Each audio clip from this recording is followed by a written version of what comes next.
예수님께서 종교 지도자들에게 고발당하시고 로마 총독 빌라도에게 불법 재판을 받아 십자가 선고를 받고 그리고 십자가를 지시고 골고다 언덕으로 향하는 그 장면을 우리에게 보여주고 있습니다. 저는 본문에서 예수님께서 십자가를 짊어지실 때 그 십자가가 우리에게 어떤 의미를 주는지 두 가지로 말씀을 나누겠습니다. 첫째는 예수님께서 짊어지신 십자가는 저주의 십자가였습니다. 당시 십자가는 가장 끔찍한 사형 제도였습니다. 사람을 고문하고요, 살아있는 사람을 십자가에 매어 달고 못으로 박는데, 근데 이 못으로 박을 때 이 못이 사람의 살을 박는 게 아니라 뼈에 박습니다. 그러다 보니까 그 뼈가 으스러질 수밖에 없고, 살에 박으면 살이 떨어지고 피가 빨리 나와서 사람이 금방 죽는데, 뼈에다 박으면 보통 사람들은 이 십자가 사이에서 매어 달린 채 일주일 정도 있다가 죽는다고 합니다. 사람이 못에 박혀서 일주일 동안 따가운 태양과 그리고 추위와 그 두려움 속에서 견딘다고 하면 생각해 보십시오. 얼마나 힘들겠습니까? 그런데 성경에 보면 예수님께서는 십자가에 매어 달린 채 6시간 만에 운명하셨다고 되어 있습니다. 보통은 일주일 정도까지 갈 수 있는데 예수님께서 6시간 만에 운명하셨다는 것은 그 전에 불법 재판을 통해 많은 수모를 당하시고 고난을 당하시며 잠을 이루지 못하시고 채찍질과 그리고 많은 고통을 당하셨기 때문에 예수님께서 6시간 만에 운명하셨다는 것은 그 체력이 감당할 수 없을 정도의 힘든 시간들이 있었다는 것을 우리가 볼 수 있습니다. 왜 예수님께서 이런 끔찍한 이 십자가 고난을 통해 죽으셔야만 했습니까? 하나님의 아들이시잖아요. 죄가 없으신 분이잖아요. 예수님께서 죄가 없다는 것은 이 불법 재판을 친히 담당했던 빌라도 그 고백을 통해서도 예수님이 죄가 없다는 것을 우리가 알 수가 있습니다. 왜냐하면 그는 3번이나 무죄를 입증했기 때문입니다. 오늘 본문 22절에 보면 빌라도가 세 번째 말하되 예수님을 가르쳐 이 사람이 무슨 악한 일을 하였느냐, 나는 그에게서 죽일 죄를 찾지 못하였나니 때려서 놓으리라. 여러분, 이 빌라도의 이 말 속에는 이 빌라도가 예수님을 앞에 놓고 얼마나 갈등과 고민이 컸는가를 볼 수가 있습니다. 빌라도 생각에는 예수님이 죄가 없는 게 맞습니다. 도무지 죄가 없는데, 무죄인데, 근데 자꾸 종교 지도자들이, 백성들이 예수님을 죽이자고 하니까 이게 자기 양심은 아닌데 잘못하면 백성들이 난동을 일으키고 밀란을 일으킬까 봐 지도자로서 겁이 났다고 하는 겁니다. 그런 상황이었어요. 그래서 할 수 없이 죄 없으신 예수님을 십자가에 죽이자니 참 괴롭고, 또 그러고 살리자니 또 문제가 될 것 같고, 그래서 이 빌라도가 내놓은 고육지책이 뭐냐면, 그 당시 이 명절 때 사형시킬 수 있는 그 사형 당할 사람을 사면하는 제도가 있었습니다. 그래서 이 빌라도가 그걸 생각해낸 겁니다. 그리고 감옥에 갇혀 있는 사람 가운데 가장 악하고 가장 질이 안 좋은 바라바를 생각하게 된 겁니다. 왜냐하면 이 바라바는 굉장히 거칠고 폭력적이고 모든 유다 사람들이 두려워 떠는 사람이었기 때문에 이 바라바를 놓고 예수님을 앞에 세워놓고 둘 중에 한 사람을 살리자. 그 당시에 명절 때 썼던 그 사면 제도를 그렇게 사용하면 아마 백성들이 예수님을 놔주자고 그렇게 말할 것 같아서 이 빌라도가 제안을 했던 겁니다. 그러나 종교 지도자들이 먼저 손을 썼어요. 백성들을 선동하면서 이 불량스러운 사람들을 앞세워가지고 목소리를 갖다 막 이렇게 높이게 된 겁니다. 그래서 얼마나 소리를 높였던지 이 빌라도가 그 많은 백성들의 그 소리 앞에서 결국은 굴복당하고 예수님을 내어줄 수밖에 없었습니다. 본문 23절부터 25절 말씀이 바로 그 말씀입니다. 그들이 큰 소리로 재촉하여 십자가에 못 박기를 구하니 그들의 소리가 이긴지라. 그들의 소리가 이긴지라. 그 당시에도 목소리가 큰 사람이 이기던 시대였던 것 같습니다. 그래서 빌라도가 결국에는 그들이 구하는 대로, 이제 요구하는 대로 이 바라바를 살려주고 예수님을 이제 넘겨주어 그들의 뜻대로 하게 하니라, 이렇게 말하고 있습니다. 예수님께서 죄 없으신 몸이신데, 하나님의 아들이신데, 구원자로 오셨는데 결국에는 십자가에 못 박히게 되었습니다. 사랑하는 여러분, 예수님께서 십자가에 못 박히시기 전까지 십자가는 죄값으로 인한 죽음이었고, 그리고 저주를 상징하였습니다. 그런데 예수님께서 십자가에 못 박히셨다는 것은 중요한 의미를 가지고 있습니다. 그것은 예수님께서 대신 십자가에 못 박혀 죽어주심으로 예수 믿는 우리의 죄가 사함을 받고 우리가 구원을 받게 되었다고 하는 사실입니다. 예수님께서 십자가에 못 박혀 돌아가심으로 바라바가 산 것처럼 예수님께서 십자가에 못 박혀 돌아가심으로 우리가 살았다고 하는 이 중요한 진리를 우리에게 깨닫게 해준다고 하는 겁니다. 저주의 십자가였는데 그 저주를 예수님께서 온몸으로 받아내심으로 바라바도 살고 우리도 살고 모든 예수를 믿는 사람들은 예수님 때문에 살게 되었다는 겁니다. 그렇다면 예수님께서 십자가를 지실 때는 분명 그 십자가는 저주를 상징하였습니다. 그러나 예수님께서 그 십자가를 지심으로 이제는 그 저주를 상징하는 십자가가 구원의 십자가로 바뀌게 되었다는 사실을 믿으시기 바랍니다. 그래서 성경은 이사야 53장 5절에서 이 일을 미리 선지자로 하여금 이렇게 예언하게 했습니다. 그가 찔림은 우리의 허물 때문이요, 그가 상함은 우리의 죄악 때문이라. 그가 징계를 받음으로 우리는 평화를 누리고 그가 채찍에 맞음으로 우리가 나음을 입었도다. 예수님께서 대신 우리의 허물과 우리의 죄악과 우리가 받게 될 징계와 우리가 받게 될 이 채찍을 대신 막아주셨다고 하는 겁니다. 대신 막아주심으로 이 고난의 십자가, 이 저주의 십자가가 이제는 구원의 십자가로 바뀌고, 그래서 우리는 이 십자가를 사랑하지 않을 수가 없게 된 것입니다. 두 번째, 예수님께서 십자가를 지신 이 십자가는 저주의 십자가가 구원의 십자가로 바뀌었고, 이번에는 고난의 십자가입니다. 특별히 예수님이 짊어진 이 고난의 십자가는 두 가지 의미로 생각합니다. 첫째는 수동적인 의미와 두 번째는 능동적 의미입니다. 수동적 의미로 고난은 오늘 본문에 보면 구레네 시몬이 나오잖아요. 이 구레네 시몬이 짊어진 십자가가 바로 수동적 고난이라고 볼 수 있습니다. 왜냐하면 이 구레네는 원래 북아프리카 사람이거든요. 이 구레네라고 하는 것은 북아프리카의 한 해안 도시입니다. 지금으로 치면 지도상으로 리비아 사람입니다.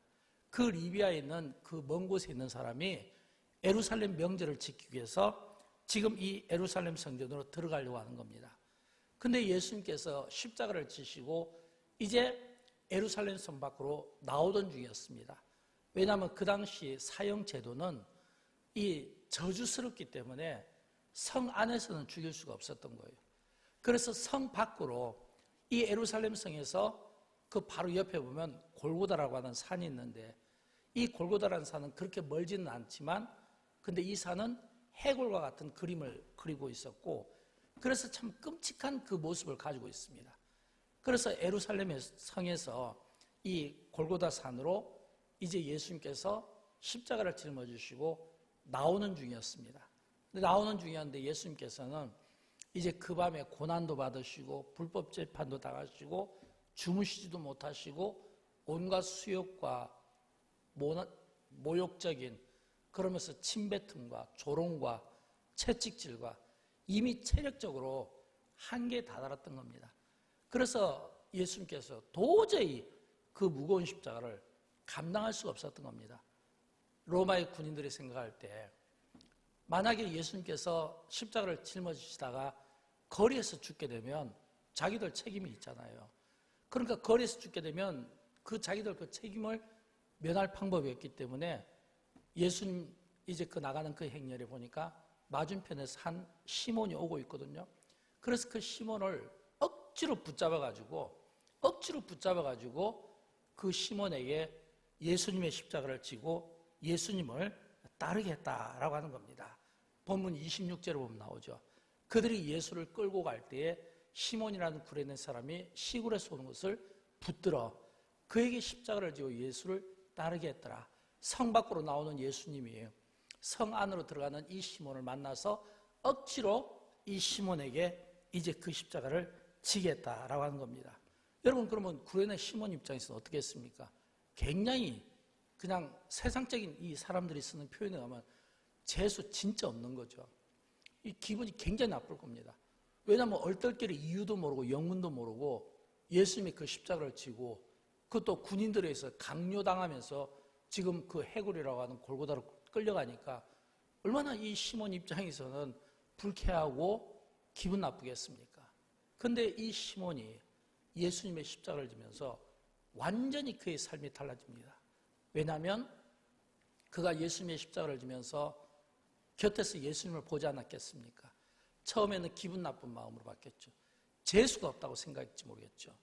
근데 재수가 없다고 생각한 그 예수님이 가만히 보니까 인자하시고 그 예수님의 그 말씀을 나직한 말씀을 들어보니까 은혜롭고 예수님을 보니까 은혜롭고 그분의 그 행동을 보니까 감동이 되고 그래서 골고다 산까지 그 십자가를 억지로 끌고 예수님을 따라가면서 예수님을 통해서 이 시몬은 변화를 받게 된 겁니다.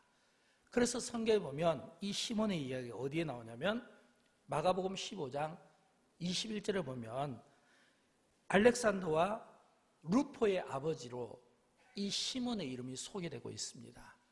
또 뿐만 아니라 로마서 16장 13절에 보면 바울이 루포의 어머니에 대한 고마움을 가지고 있습니다.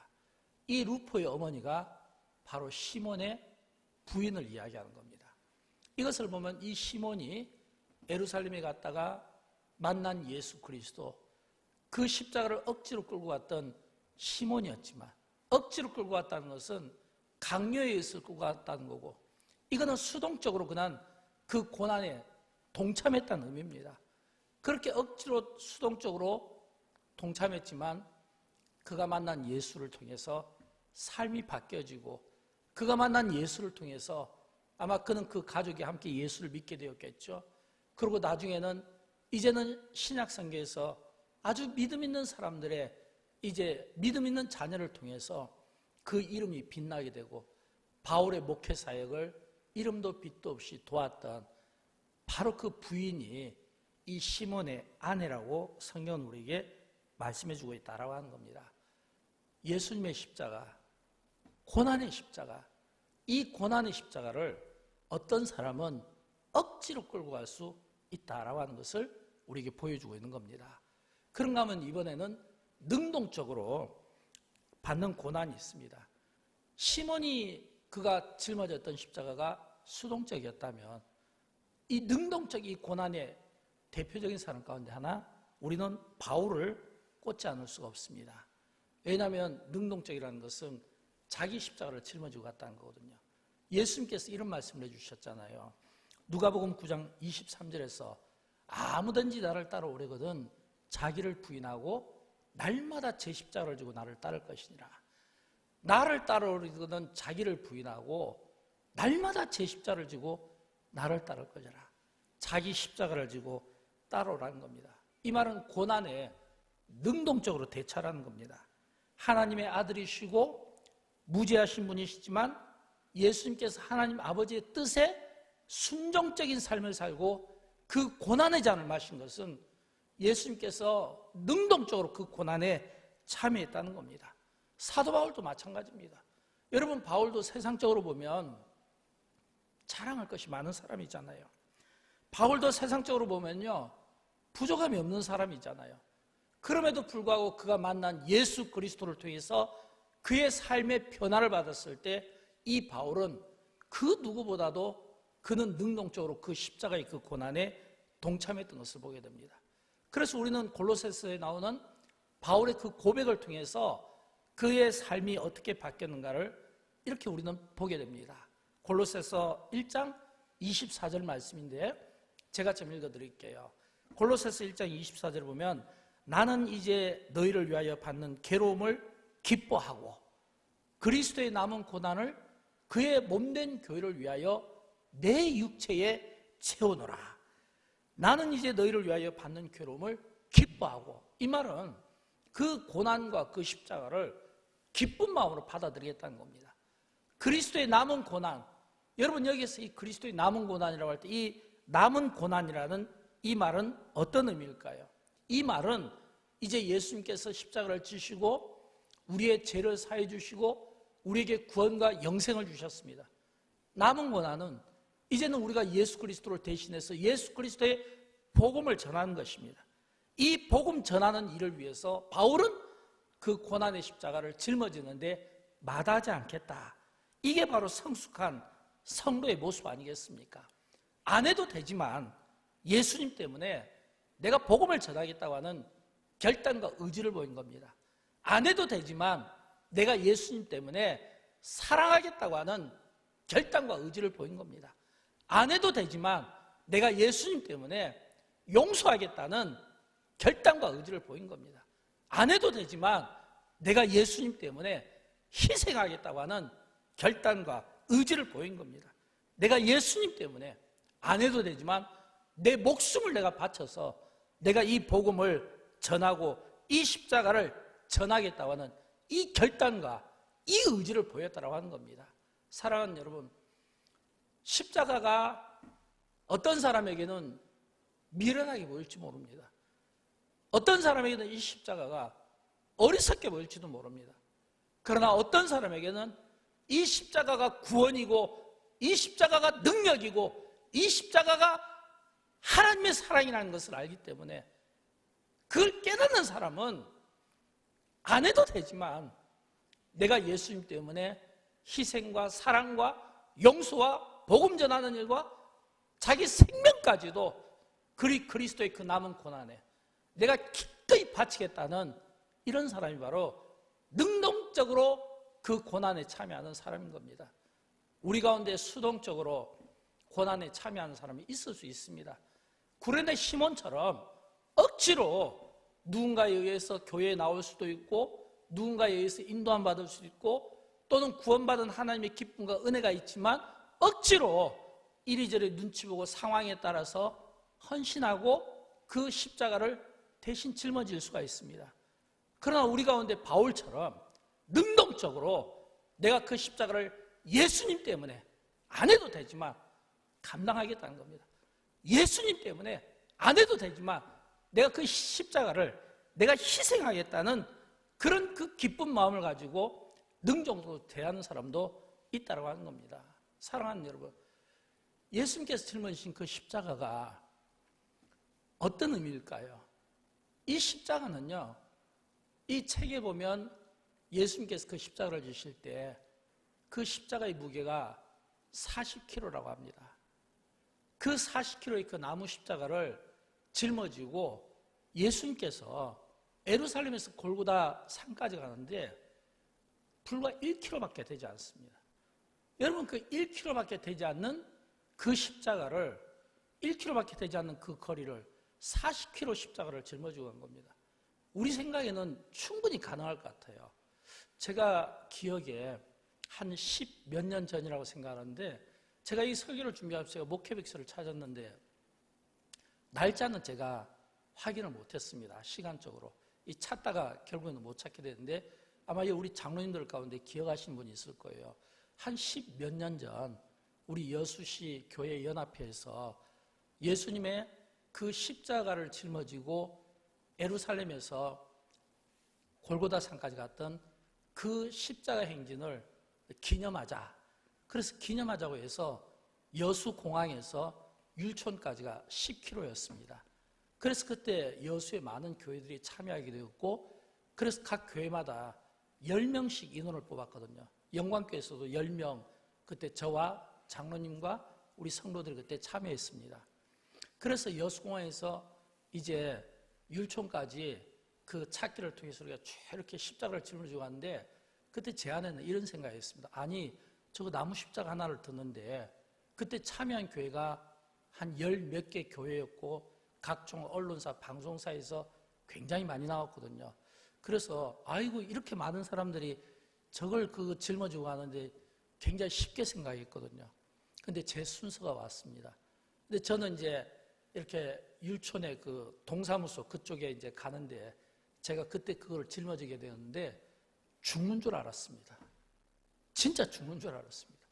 왜냐하면 저는 굉장히 간단하게 생각했거든요. 40km니까 그것도 많은 사람들이 있었고, 그래서 막 응원도 해주고 물도 마시면서 굉장히 쉽게 생각했는데, 그 십자가 40kg짜리가 딱 제 어깨에 딱 걸렸을 때 푹 그냥 주저앉고 싶은 마음이 있었어요. 주저앉을 수도 없잖아요. 쳐다보는 눈들이 하도 많아서 억지로 막 짊어지는데, 아, 이 시몬이 억지로 진다는 게 그런 의미였을까, 이런 생각이 들어요. 이 자발적으로 처음에는 기쁜 마음이었지만 결코 기쁠 수가 없었고, 그 십자가를 질 때 제 안에는 어떤 생각이 있었냐면 빨리 지나가고 싶다, 빨리 통과하고 싶다, 빨리 이 짐을 내려놓고 싶다. 그 생각이 그 당시 저에게 굉장히 강했습니다. 그때는 제가 지금보다 더 건강했고 더 젊었지 않겠습니까?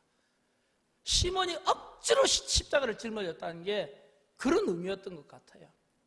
여러분, 우리 가운데 그렇게 십자가를 억지로 짊어지는 분이 있고, 이 십자가가 가볍게 보이는 것 같아도 결코 가볍지 않다는 것을 제가 그때 간접 경험을 하게 되었다고 하는 겁니다.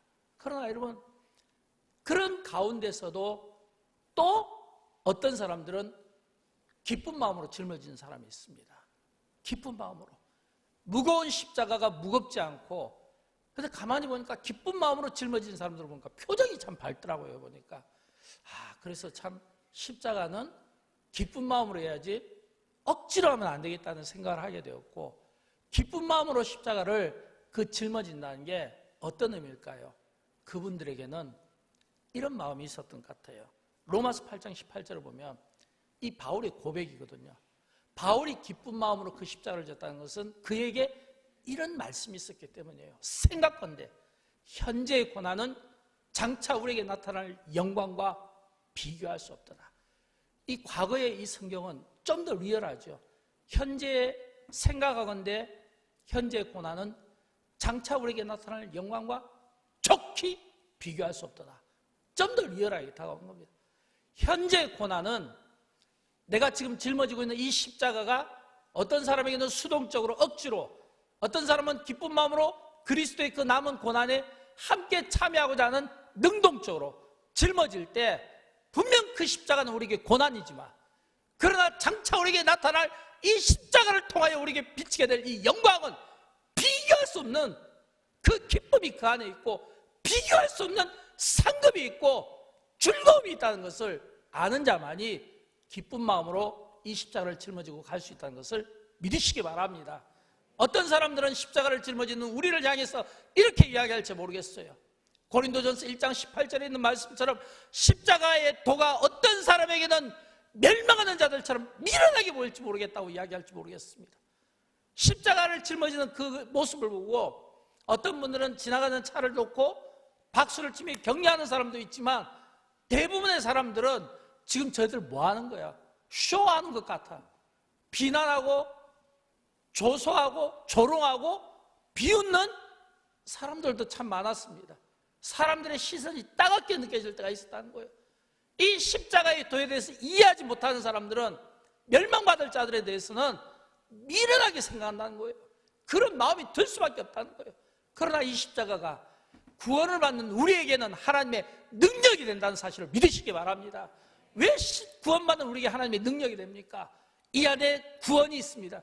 이 안에 지혜가 있습니다. 이 안에 은혜가 있습니다. 이 안에 우리가 이 세상을 살아갈 힘을 우리에게 제공해 주기 때문에 능력이 된다고 하는 사실입니다. 그래서 이 십자가가 믿는 우리에게는 능력이 되는 거예요. 오늘 여러분은 짊어진 십자가는 어떤 십자가입니까? 어떤 사람에게는 억지로 짊어질지 모르겠어요. 그러나 어떤 사람에게는 기쁜 마음으로 짊어질지 모르겠어요.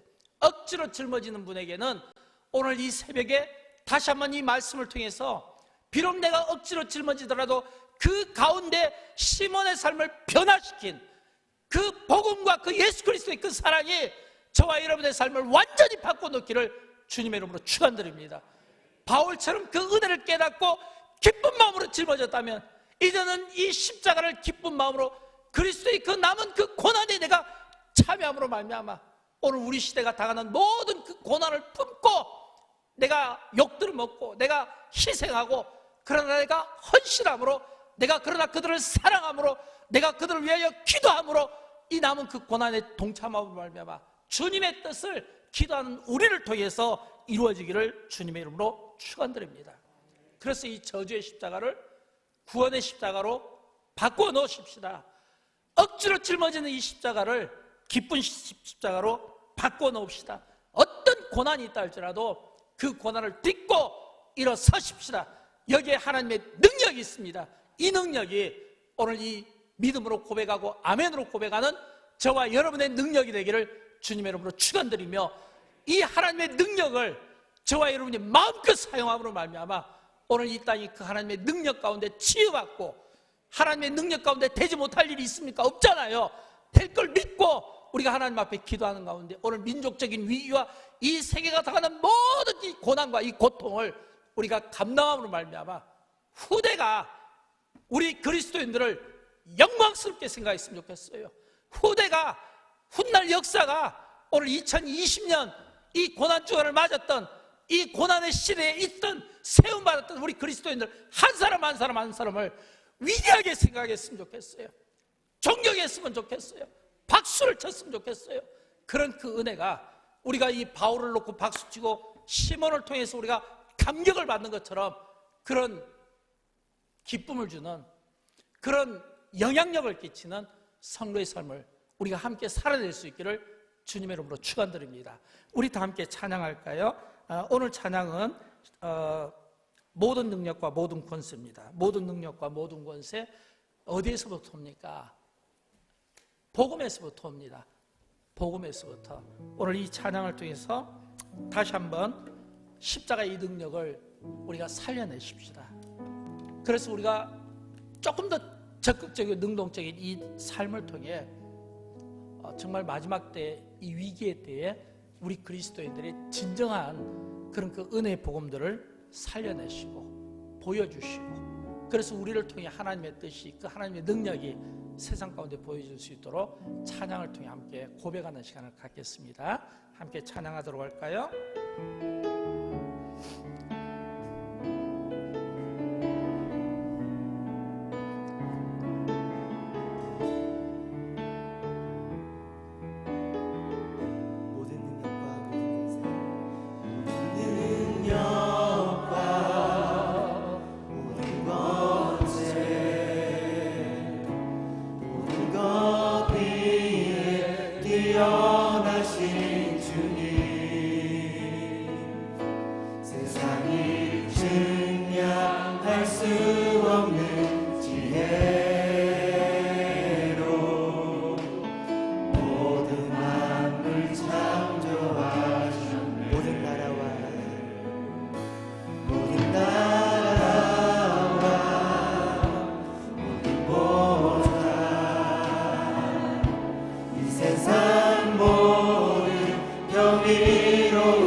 고통당하사 십자가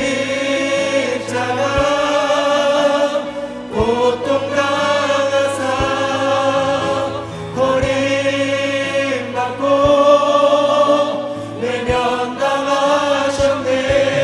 짓밟힌 장미꽃처럼 나를 위해 죽으셨네. 위해 간절한 마음으로 한 번 더 고백합니다. 십자가 고통당하사 십자가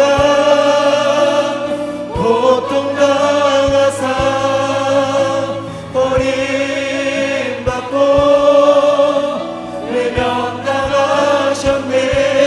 짓밟힌 장미꽃처럼 나를 위해 죽으셨네. 이 시간 가사를 생각하며 마지막으로 한 번 더 고백합니다. 십자가 고통당하사 십자가 고통당하사 버림받고 외면당하셨네. 짓밟힌 장미꽃처럼 나를 위해 죽으셨네. 나의 주